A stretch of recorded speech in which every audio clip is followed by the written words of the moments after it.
መግቢያ ላይ ወደ አስተዋወቅኳችሁ ወደ አጀንዳ ዘገባችን ነው የማልፈው። በአማራ ክልል በተፈጠረው የጸጥታ ችግር በሰሜን ጎጃም ዞን በኢንቨስትመንት ዘርፉ ላይ ተቋማት ላይ ውድመት አድርሷል። በሺዎች የሚቆጠሩ ዜጎች ከስራ ገበታ ውጪ አድርጓል። አሁን ላይ ውድመትን በጽናት ተቋቁሞ ዳግም መነሳት እንደሚቻል የሚያሳዩ የኢንቨስትመንት ዘርፎች ወደ ስራ እየተመለሱ መሆናቸውን የሰሜን ጎጃም ዞን ኢንዱስትሪና ኢንቨስትመንት መምሪያ ገልጿል። ማማነሽ ገኔ ተጨማሪ አዘጋጅታለች። ሰላም ለኢኮኖሚ እድገት መሰረት ለኢንቨስትመንት ፍሰት ደግሞ ዋነኛ ሞተር ነው። ይሁን እንጂ በአማራ ክልል በተፈጠረው የጸጥታ ችግር ምክንያት በኢንዱስትሪና ኢንቨስትመንት ዘርፉ በሚሰሩ ተቋማት በደረሰው ውድመት በሰሜን ጎጃም ዞን በሺዎች የሚቆጠሩ ዜጎችን ከስራ ውጭ ማድረጉንና በዘርፉ ላይም መቀዛቀዝ እንዲፈጠር ማድረጉን አንስተዋል። የሰሜን ጎጃም ዞን ኢንዱስትሪና ኢንቨስትመንት መምሪያ ኃላፊ አቶ መኳንንት ልጃለም ቆንዝላ ሰሜን አቸፈር ላይ ብንሄድ የአቢሲኒያና የሴሌክታ የሆርቲካልቸር ልማት ቶታሊ ተቋርጧል። ሴሌክታ ከ900 በላይ የሰው ኃይል ይዞ ነበር። አቢሲኒያ ደግሞ 400 አካባቢ ሰራተኞችን ይዞ ነው ስራ የጀመረው። አሁን እነሱ በጸጥታ ችግር በማቋረጣቸው ምክንያት ኦልሬዲ ሰራተኛው ተበትኗል ማለት ነው። እዚህ አዴት አካባቢም የመልካሙ ምን ይችልን መውሰድ ይቻላል። በመኖ ማቀነባበር ዘርፍ የነበረው ነው። ውድመት እና ዘረፋ ካጋጠማቸው አምራች ኢንዱስትሪ ዘርፎች አንዱ ነው። ስለዚህ እሱም ሰራተኛ በትኗል ማለት ነው። ስለዚህ ወደ ውጭ የምንልከው ምርት ይሁን በስራቸው የያዙትን ሰራተኛ በትነዋል። ይሄ መሰረታዊ ምክንያቱ የሰላም እጦት ነው ማለት ነው። አሁን ላይ የወደሙ ተቋማት ወደ አገልግሎት እንዲመለሱ በተሰሩ ተግባራት ተስፋ ሰጪ ጅማሮች መኖራቸውንም ነው የዞኑ ኢንዱስትሪና ኢንቨስትመንት መምሪያ ኃላፊ አቶ መኳንንት የገለጹት። አሁንም አካባቢው ላይ መጠነኛ የሰላም እጦት በመኖሩ ምክንያት ያልተመለሱ አሉ። ለምሳሌ ሰሜን ሜጫ የአቮካዶ የጥራት ማስጠበቂያው እንደወደመ ነው። ስቲል ምንም አይነት እንቅስቃሴ የለም። ከዛ ባሻገር በመጠኑም ቢሆን ይህን ጣና ፍሎራ ይህን ባህር ዳር ፍሬሽ ፍሩት አንጻራዊ ሰላሙን በመጠቀም በራሳቸው ጥረትም በተቋሙ ግፊትም በክልሉ ጥረትም ወደ ስራ እየተመለሱ ያሉ አሉ። በቀጣይ የወደሙ ተቋማት ወደ ስራ ተመልሰው ለወጣቶች የስራ እድልና ለአካባቢውም የኢኮኖሚ መነቃቃት እንዲፈጥሩ ጥረት እየተደረገ ይገኛልም ብለዋል የመምሪያው ኃላፊ። አዳዲስ ኢንቨስትመንትም ለመሳብ ነባሮችንም ለመመለስ ከፍተኛ የሆነ ስራ እየሰራን ነው። ከፍተኛ የሆነ የሀብት ክምችት አለን፣ የጸጋ ክምችት አለን። ይህን ተጠቅሞ ኢንዱስትሪና ኢንቨስትመንትን ለማስፋፋት በአቅማችን ልክ ለመልማት ጥረት እያደረግን ነው የምንገኝ ማለት ነው። የኢንቨስትመንት ዘርፉ እንዲነቃቃ የሁሉንም ባለድርሻዎች ቅንጅት ይጠይቃልም ተብሏል። በአማራ ክልል የተፈጠረው የሰላም እጦት የክልሉን ኢኮኖሚ በእጅጉ ጎድቶታል። በሰላም እጦቱ ምክንያት ጤናማ የገበያ ስርዓት እንዳይኖርም አድርጎታል። ችግሩን በአጭር ጊዜ ለመቀልበስ ስልታዊ እቅድ ነድፎ ኢኮኖሚውን ማነቃቃት ከመንግስትም ይጠበቃል። ታዲያ እዚሁ ጉዳይ ላይ ተጨማሪ መረጃ ሊያጋራን ባልደረባችን በቀለ ተሾመ በቀጥታ መስመራችን ላይ ነው የሚገኘው። በቀለ እንዴት ቆይተሃል? ያሉን መረጃዎች ማጋራት ትችላለህ?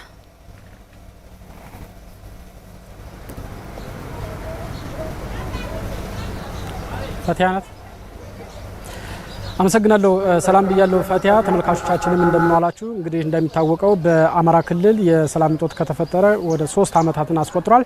በእነዚህ አመታት እንግዲህ የሰው ሕይወትም አልፏል፣ በርካታ ሀብት ንብረትም ወድሟል ማለት ነው። ከዚህ በተጨማሪ ደግሞ በክልሉ ኢኮኖሚ እድገት ላይ ከፍተኛ ጫና አሳድሮ ቆይቷል ማለት ነው። እንግዲህ ከዚህ አኳያ ስናየው በዛሬው ዕለት የሰላም እጦቱ እንደ ክልል በመፈጠሩ በኢኮኖሚ ላይ ምንድነው ያሳደረ የሚሉትን ነጥቦች እናነሳለን ማለት ነው። የመጀመሪያው የምናነሳ የፍላጎትና አቅርቦት እንዳይመጣጠን ምክንያት ይሆናል ማለት ነው። በተለይ ነጋዴው ምርት ከሚመረትበት አካባቢ ፍላጎት ወዳለበት በቀላሉ ለማዘዋወር የተለያዩ ህገወጥ ኬላዎችን አልፎ ለመሄድና የሰላም እጦቱን በመፍራት ነጋዴዎች ምርትን ከአንዱ አካባቢ ወደ አንዱ አካባቢ ለማዘዋወር ወይም ለመውሰድ እና ጤናማ የግብይት ስርዓት እንዳይኖር ያው ምክንያት ይሆናል ማለት ነው የዚህ የጸጥታ ችግር። ከዚህ ባለፈ ደግሞ በተለይ በዋናነት የህገወጥ ነጋዴዎችና ህገወጥ ደላሎች ደግሞ እንዲበራከቱ ያደርጋል። እነዚህ አካላት ደግሞ ተበራከቱ ማለት በተለይ እስከ ቅርብ ጊዜ እንደምንሰማው ከሆነ በዚህ አካባቢ መንገድ ሊዘጋ ስለሆነ እንደዚህ አይነት ምርቶች ሊጠፉ ስለሚችሉ ማህበረሰቡ ሊገዛ ይገባል የሚል ነገሮችን ፕሮፓጋንዳ የሚመስል ነገሮችን በመንዛት በማህበረሰቡ ያላቅሙ የመጀመሪያው ከመግዛት ካለበት ዋጋ በላይ እንዲገዛ ያደርጋል። ከዛ ባለፈም ደግሞ እነዚህ አካላት ደግሞ ምርትን በመደበቅ በመከዘን እጥረት እንዲፈጠር በማድረግ በተለይ ማህበረሰቡ ካለበት የኑሮ ውድነት የበለጠ ለችግር እንዲዳረግ ምክንያት ሲሆኑ ቆይተዋል ማለት ነው። ይሄ ደግሞ አጠቃላይ ከግለሰቡ ኑሮ ጀምሮ እስከ ሀገር ኢኮኖሚ የሚያሳድረው ጫና ከፍተኛ ነው ማለት ነው። ከዚህ ባለፈ ክልሉ ከፍተኛ የሆነ የተለያዩ የቱሪዝም ሀብት ያለው ነው። ነገር ግን እነዚህ የሰላም እጦት መፈጠሩ በሀገር ውስጥና ከውጭ ሀገር ያሉ ጎብኚዎች ቁጥራቸው እንዲቀንስ ያደርጋል ማለት ነው። ስለዚህ ቁጥሩ ቀነሰ ማለት ደግሞ በዚህ ዘርፍ ይገኝ የነበረው ገቢ እንዲቀንስ ያደርጋል። ከዛ ባለፈ በዘርፉ የተሰማሩ የስራ ኃላፊዎች የስራ ዘርፎች ደግሞ ያው ስራቸው እንዲቀዛቀዝና የስራ አጥነት ደግሞ እንዲበራከት ያደርጋል ማለት ነው። የክልሉ መንግስትም ደግሞ በጀቱን ደግሞ በአግባቡ በልማት ላይ እንዳያውልና ለልማት ወይም በተለይ ለሰላም ማስከበር ላይ እንዲያወር ያደርጋል ማለት ነው። ስለዚህ ይሄ እነዚህ ችግሮች ተዳምረው ደግሞ በማህበረሰቡ ላይ እንደዚሁም ደግሞ በሀገር ኢኮኖሚ ላይ ያላቸው ጫና ከፍተኛ ነው ማለት ነው። ስለዚህ ይሄን ችግር ለመቀልበስ ደግሞ መንግስት ማድረግ ያለባቸው ስራዎች አሉ። የመጀመሪያው ሰላምን ማስፈን ነው። ለዚህ ደግሞ ማህበረሰቡ የራሱን ኃላፊነት መወጣት አለበት። ከዛ ባለፈ ከችግር መውጫ መንገዶችን ወይም እቅዶችን በማቀድ ወደ ተግባር መግባትና ፕሮጀክቶችን በተለይ ደግሞ የልማት ፕሮጀክቶችን ደግሞ አቅዶ ወደ ተግባር መግባት ይጠበቅበታል።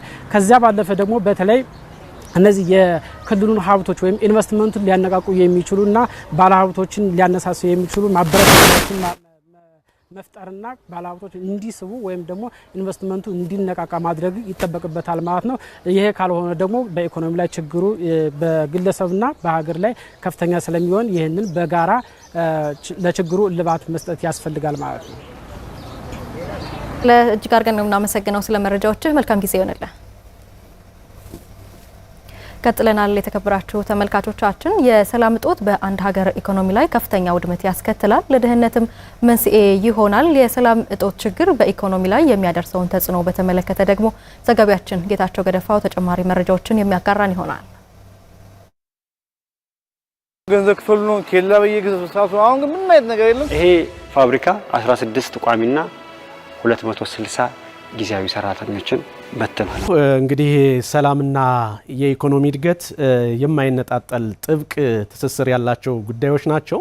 ሰላም ለኢኮኖሚ እድገት መሰረት ሲሆን፣ ጠንካራ ኢኮኖሚ ደግሞ ለዘላቂ ሰላም ዋስትና ነው። ያ ማለት እንግዲህ አንዱ ያለ አንዱ ሊኖር አይችልም ማለት ነው። አንድ ሰው ሲያዝ 300 ሺህ ብር አምጣ ነው የሚለው። አንድ ሰው ሲያዝ 1 ሚሊዮን አምጣ ነው የሚለው። ከዚህ አዲስ አበባ ሲሄድ መኪናው ጭኖ በሰላም አይመለስም። ከዚህ ወደ ባህር ዳር ቢሄድ አብዛኛው ተቃጥሏል። የሰላም እጦት ወይም ግጭት፣ ጦርነትና ለመረጋጋት በአንድ ሀገር ኢኮኖሚ ላይ ከፍተኛ እና ዘላቂ ውድመት ያመጣል ማለት ነው።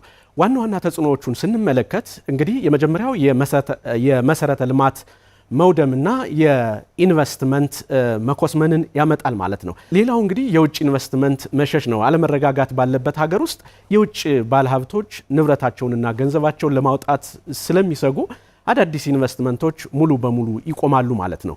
የሀገር ውስጥ ካፒታል መሸሽ ስንል ምን ማለት ነው? እንግዲህ የሀገር ውስጥ ባለሀብቶች ጭምር ገንዘባቸውን ወደ ውጭ አስተማማኝ ሀገራት ያሸሻሉ ማለት ነው። ሌላው እንግዲህ የምርትና ንግድ እንቅስቃሴ መስተጓጉልን ያስከትላል ማለት ነው። የሰው ልጅ በቴክኖሎጂ እየተመራ እውቀቱ እየጨመረ ሲሄድ ሀገርን ወደ ገደል እንደገና መሳብ በጣም በእጅጉ የሚያሳዝን። እናንተ የተቀመጣችሁባትን ጠረጴዛ ማታክል ቤት 2000 ብር ተከራይቼ በደሃ ቤቴ ልጅ አስተምራለሁ። ከዚህ ለማስተማር ከብዶ ማይሆን ሆኖ ልጆቻችን የሚበሉብን ሆኖ ተቸግረን ያለን ተቸግረን እውነታው መነግራችሁ። እንግዲህ የሰላም እጦት ካለ ከፍተኛ የዋጋ ንረት ወይም ኢንፍሌሽን የምንለው ይፈጠራል ማለት ነው። የምርት እጥረትና የእቃዎች አቅርቦት መቆራረጥ መሰረታዊ የፍጆታ እቃዎች ዋጋ በከፍተኛ ሁኔታ እንዲንርም ያደርጋል ማለት ነው። ሌላኛው የገንዘብ የመግዛት አቅም መውረድ ነው። እንግዲህ የሀገር ውስጥ ገንዘብ ከውጭ ምንዛሬዎች አንጻር ያለው ዋጋ በእጅጉ እንዲዳከም ያደርጋል ማለት ነው። የስራ አጥነት ቁጥርም በዛው ልክ ይጨምራል። እንግዲህ ተቋማትና ፋብሪካዎች መዘጋታቸው በሚሊዮን የሚቆጠሩ ዜጎች የስራ አጥ እና ጥገኞች ይሆናሉ ማለት ነው። አሁን ላይ ግን በዚህ በተፈጠረው ግጭት ምክንያት ጾም ማደር መጣ። የኑሮ ውድነት በጣም አማሮናል። የዓለም አቀፍ ተሞክሮዎችን እንመልከት እስኪ። እንግዲህ የተለያዩ የዓለም ሀገራት በሰላም እጦት ምክንያት የደረሰባቸውን የኢኮኖሚ ውድቀትና ካጋጠማቸው ቀውስ እንዴት ለመውጣት እንደሞከሩ የሚያሳዩ ተሞክሮዎች አሉ። ለምሳሌ የሶሪያና የየመንን ተሞክሮ መውሰድ እንችላለን። በእነዚህ ሀገራት የሰላም እጦቱ ለረጅም ጊዜ በመቀጠሉ ጥቅላዊ የሀገር ውስጥ ምርታቸው ወይም ጂዲፒ ብለን የምንጠራው ከ50 ከመቶ በላይ ቀንሷል። የፖለቲካ መፍትሄ ሳይበጅ የኢኮኖሚ ማገገም እንደማይታሰብ ያሳያል።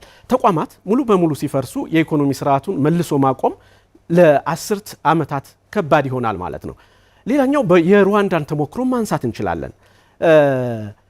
የገጠማት ፈተና እንግዲህ በ1994ቱ የዘር ማጥፋት ወንጀል ማህበራዊና ኢኮኖሚያዊ መዋቅሯ ሙሉ በሙሉ ወድሞ ነበረ። ከዚህ በኋላ እንግዲህ ከግጭት በኋላ ጠንካራ ማዕከላዊ አስተዳደር በመገንባት ሙስናን በመዋጋት የህግ የበላይነትን በማስፈንና የውጭ ኢንቨስትመንትን የሚስብ የንግድ ከባቢ በመፍጠር ላይ አተኮረች።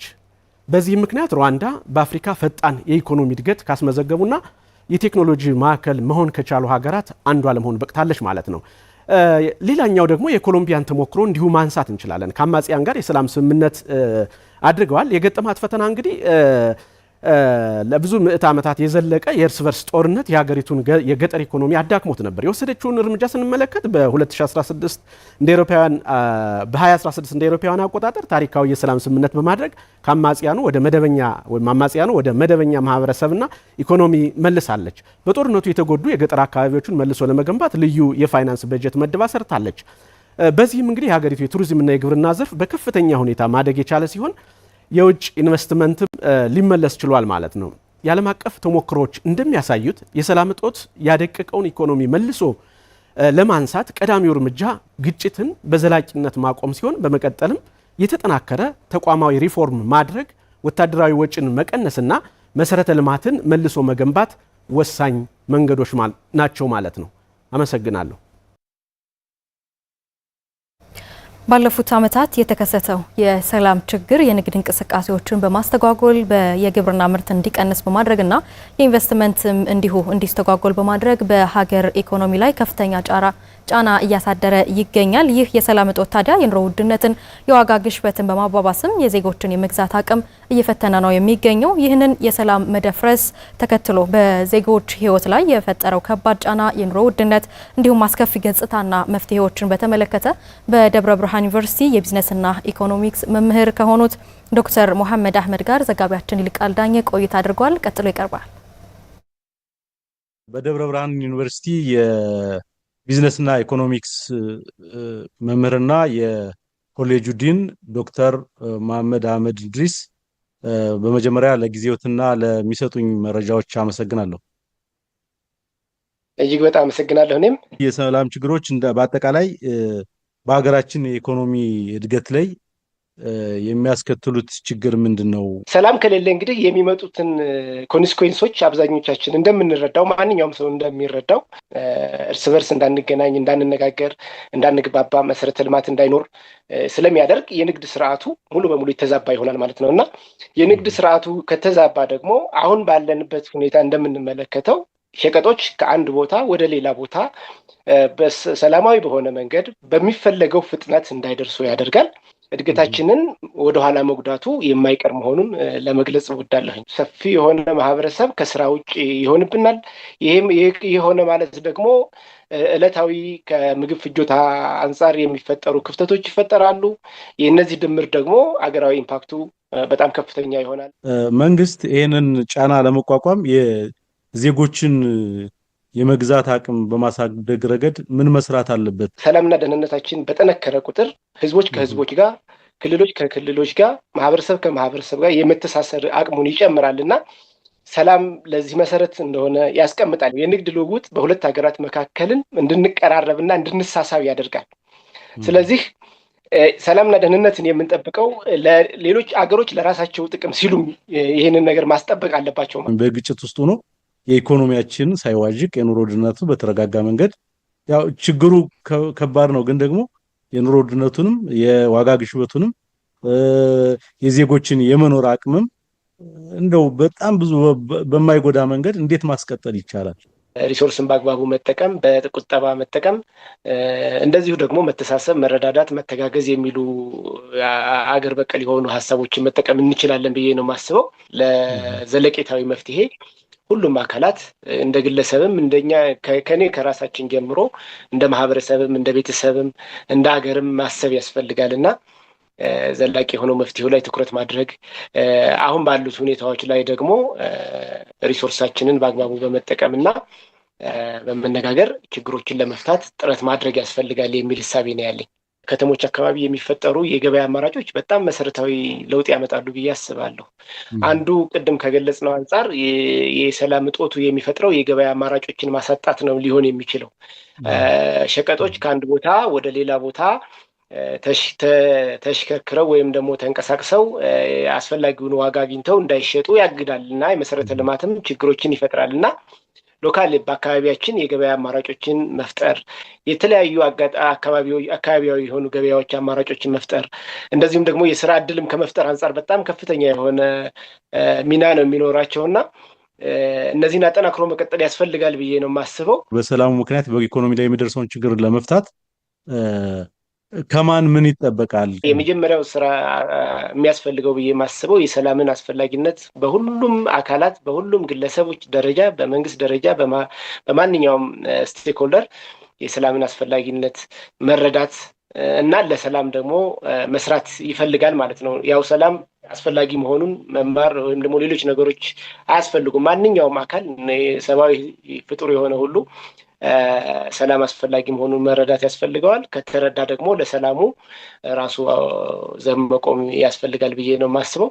በሱ ሁኔታ ላይ ከሰራን በአጭር ጊዜ ሰላም ሰፍኖ እንደዚህ ኢኮኖሚያችንም ወደ ነበረበት መመለስ ይችላል የሚል ሐሳብ ነው ያለኝ። እሺ፣ አመሰግናለሁ። በደብረ ብርሃን ዩኒቨርሲቲ በቢዝነስና ኢኮኖሚክስ ትምህርት ክፍል የኮሌጅ ዲን ዶክተር መሐመድ አህመድ እንድሪስ ለጊዜዎትና ለነበረን ቆይታ አመሰግናለሁ። እጅግ በጣም አመሰግናለሁ። ቴንክ ዩ።